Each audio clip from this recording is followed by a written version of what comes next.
Hello అండి, welcome to మావి చిగురు స్టోరీస్. ఈరోజు కథ కూరల పేరంటం. ఈ కథ మొదలుపెట్టే ముందు ఈ ఛానల్ని కొత్తగా చూసేవారు, ఇంతవరకు సబ్స్క్రైబ్ చేయనివారు తప్పకుండా సబ్స్క్రైబ్ చేసి సపోర్ట్ చేయండి. ఈ కథ పూర్తిగా చూసి మీకు ఎలా అనిపించింది కామెంట్ చేయండి. ఇక కథ మొదలు పెడదాం. తెల్లవారుజామునే కలకలం. వాకిట్లో ఆరు బయట మంచాల మీద పడుకున్నాం. అందరం ఆ సందడికి నిద్ర లేచాం. వాకిట్లో బండి ఆగింది. అందులో నుంచి మా తాతయ్య గారు, చిన్న బాబాయ్ దిగారు. తాతయ్య గారు గాబరాగా లేచి బావగారు ఎన్నాళ్ళకి రండి రండి అంటూ వియ్యంకుడిని ఆహ్వానించారు. చెన్నపట్నం వెళ్ళాను, వస్తూ పిల్లలను చూసి పోదామని బాపట్లలో దిగి ఇటు వచ్చాం అన్నారు తాతయ్య గారు. మా బాబాయ్ మద్రాసులో చదువుకుంటాడు. ఏడాదికొకసారైనా తాతయ్య వెళ్తారు అక్కడికి. చెన్నపట్నం వెళ్ళారంటే మాకు కొండంత సంబరం. వస్తూ ఎన్నో పట్టుకొస్తారు. బొమ్మలు, రంగు రిబ్బన్లు, తినుబండారాలు. ఇలా ఒకటేమిటి, ఈసారి వస్తూ నా కోసం పెద్ద రబ్బరు బొమ్మ, అన్నయ్యకి కీ ఇచ్చే కారు తెచ్చారు. అవి కాక బుట్టెడు ఇంగ్లీషు కూరగాయలు పట్టుకొచ్చారు. కాఫీలు అయ్యాయి. 2 ఏళ్ల పిల్లంతా ఉన్న రబ్బరు బొమ్మను చంకనేసుకుని ఆడుకుంటూ ఉంటే అమ్మమ్మ పిలిచింది.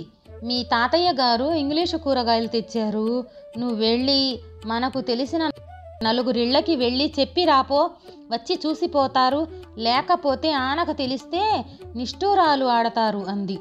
వెంటనే స్నానం చేసి పట్టులంగా వేసుకొని వంకీలు అవి పెట్టుకొని తయారైపోయాను.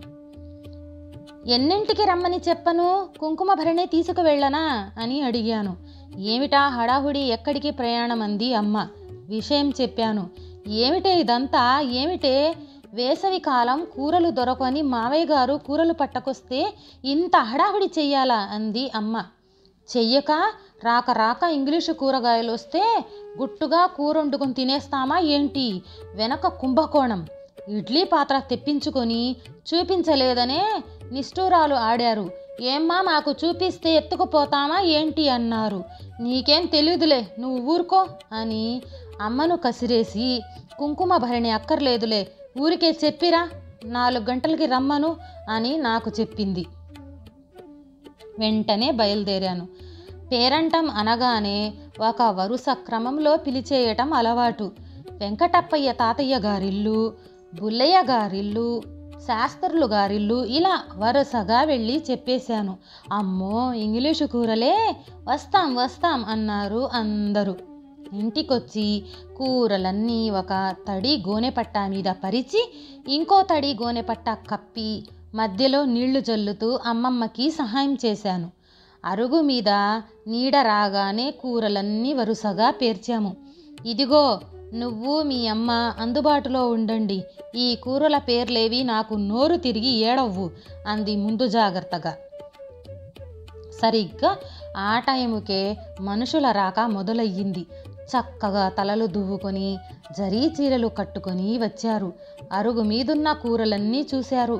వీటి పేర్లు చెప్పు బంగారం అంది అమ్మమ్మ. ఇదిగో ఇది కేబేజీ, ఇది క్యాలీఫ్లవరు, పక్కన క్యారెట్టు, దాని పక్కన బీట్రూటు అని చెప్పసాగాను గడగడగా. ఓయమ్మో ఇన్ని రకాల ఇంగ్లీషు కూరలున్నాయా, నాకు తెలియదు సుమి, నేనింకా ఒక్క రాములక్కాయలే ఉంటాయి అనుకున్నాను అంది తాతమ్మ ఆశ్చర్యంగా. నిజమే, ఆ ఇంగ్లీషు వాడి తెలివి తెల్లారా, మనకు తెలియకుండా ఎన్ని కూరలో పండించాడో చూడు అంది మరో ఆవిడ. ఆ మొదటిది ఏమిటన్నావు అని అడిగింది తాతమ్మ. క్యాబేజీ. ఆహా, దాన్ని పునీస్త్రీలు కొయ్యొచ్చా, లేకపోతే మన బూడిద గుమ్మడికాయలాగా పురుషులు పూర్వ సువాసనులు మాత్రమే కొయ్యాలా? మరో సందేహం. అదేం లేదు పిన్ని గారు, ఎవ్వరైనా కొయ్యొచ్చు అమ్మ సమాధానం. నిజమేలే, ఈ ఆచారాలన్నీ మనకే గాని ఆ ఎంగిలి మంగళం వెధవలకి ఆచారాలు కూడానా? అదేమిట్రా ఆ పక్కది? కాలీఫ్లవరు అంటే కాళీ పువ్వు. అర్థమైంది, మన అరటి పువ్వులాగా అన్నమాట. మన అరటి పువ్వుకి ఈ అందం ఎక్కడిది? పొట్ట నిండా దాంగలు అదీను. ఇది చూడు ఎంత నాజుగ్గా ఉందో. ఆ మొగ్గలన్నీ విడదీసి ఇంత మరువం, ఇన్ని కనకాంబరాలు వేసి దండ కట్టి తల్లో పెట్టుకున్నా బానే ఉంటుంది అని మురిసిపోయింది ఒక ముత్తైదు.